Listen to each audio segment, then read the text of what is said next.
यहाँ सत्ता में वापस आ गई है और इसके लिए सपा ही पूरे तौर से जिम्मेवार है। और अब यूपी में खासकर कमज़ोर वर्गों व मुस्लिम समाज के लोगों के ऊपर जो आए दिन जुल्म जाती हो रही है, तो उसके लिए भी सपा मुखिया ही पूर्ण रूप से जिम्मेवार व कसूरवार भी है। और अभी भी ये किस्म किस्म की अफवाहें फैलाने से बाज नहीं आ रहे हैं, जबकि अब तो इनको अपनी बचकानी व घिनौनी राजनीति बंद करनी चाहिए।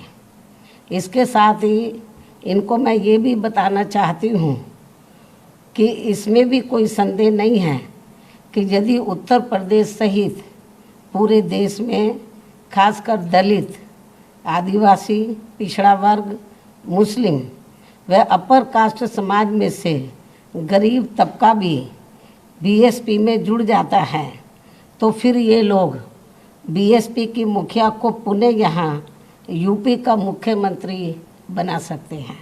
और इतना ही नहीं बल्कि आगे चलकर देश का प्रधानमंत्री भी बना सकते हैं, क्योंकि इन वर्गों के वोटों में बहुत बड़ी ताकत है, बशर्ते यदि ये लोग एकजुट होकर बीएसपी से जुड़ जाएं और चुनाव में किसी भी प्रकार से गुमराह ना हो, किसी भी प्रकार के बहकावे में ना आए।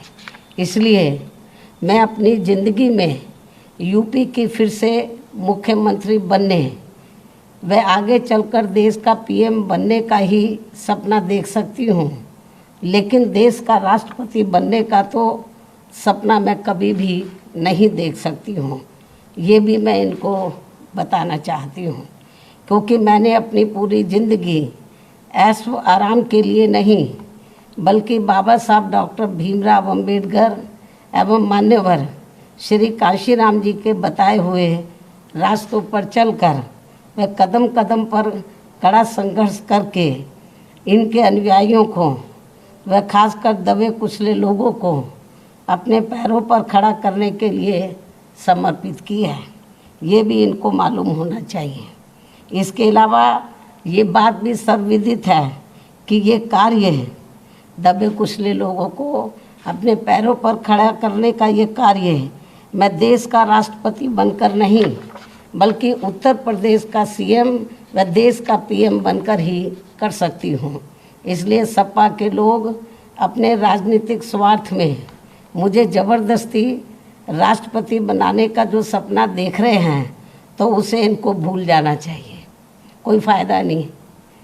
जबकि इस मामले में हकीकत ये है कि सपा वाले मुझे देश का राष्ट्रपति बनाने का सपना इसलिए देखते रहते हैं ताकि उनके लिए यूपी का सीएम बनने का रास्ता साफ हो जाए, जो ये कदापि संभव नहीं हो सकता है।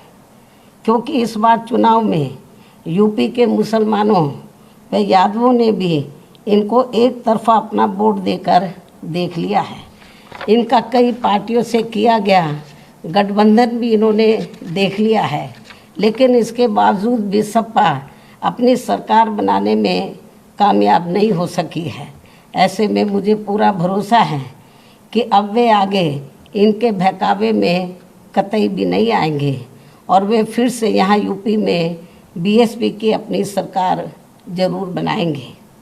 वैसे भी अब सपा मुखिया को ये एहसास हो चुका है कि आगे किसी भी चुनाव में अब ये लोग इस पार्टी के बहकावे में कतई भी नहीं आएंगे और ऐसे में अब ना ही आगे सपा कभी भी यहाँ सत्ता में आसीन हो सकती है।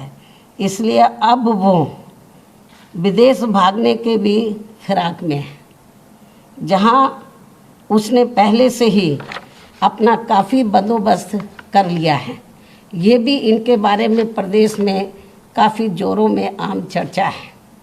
इसके साथ साथ यहाँ मैं ये भी बताना चाहती हूँ कि यूपी में बीएसपी की सरकार में दलित, आदिवासी व पिछड़े वर्गों में जन्मे हमारे महान संतों, गुरुओं व महापुरुषों आदि के आदर सम्मान में जो स्मारक व पार्क आदि बनाए गए थे, तो उनके रख रखाव को लेकर सपा सरकार में तो बहुत ज़्यादा और अब भाजपा सरकार में भी काफ़ी ज़्यादा उपेक्षा हो रही है, जिसकी वजह से अब आए दिन सभी स्थलों की हालत काफ़ी ज़्यादा खराब हो चुकी है।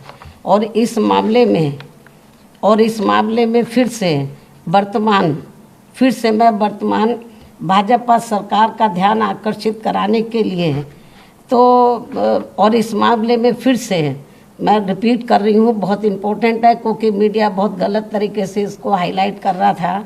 और इस मामले में फिर से वर्तमान भाजपा सरकार का, क्योंकि सरकार का ध्यान आकर्षित कराने के लिए आज मेरी चिट्ठी को लेकर बीएसपी का एक प्रतिनिधिमंडल अर्थात श्री एस.सी. मिश्रा राज्यसभा सांसद व राष्ट्रीय महासचिव बसपा एवं श्री उमा शंकर सिंह बीएसपी विधानमंडल दल के नेता आदि यूपी के मुख्यमंत्री योगी जी से मिले हैं।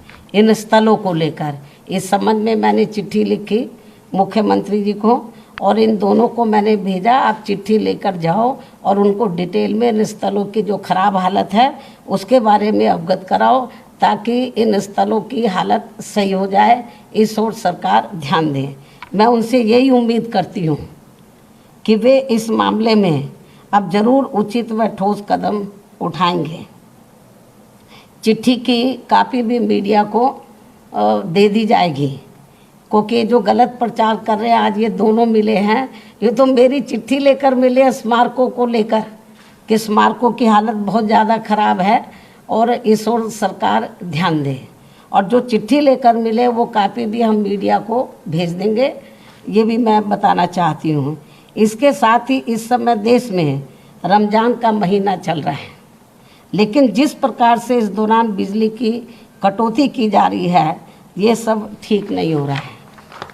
इस मामले में केंद्र व सभी राज्यों की सरकारें जरूर सख्त व कठोर कदम उठाएं, बीएसपी की ये पुरजोर मांग है।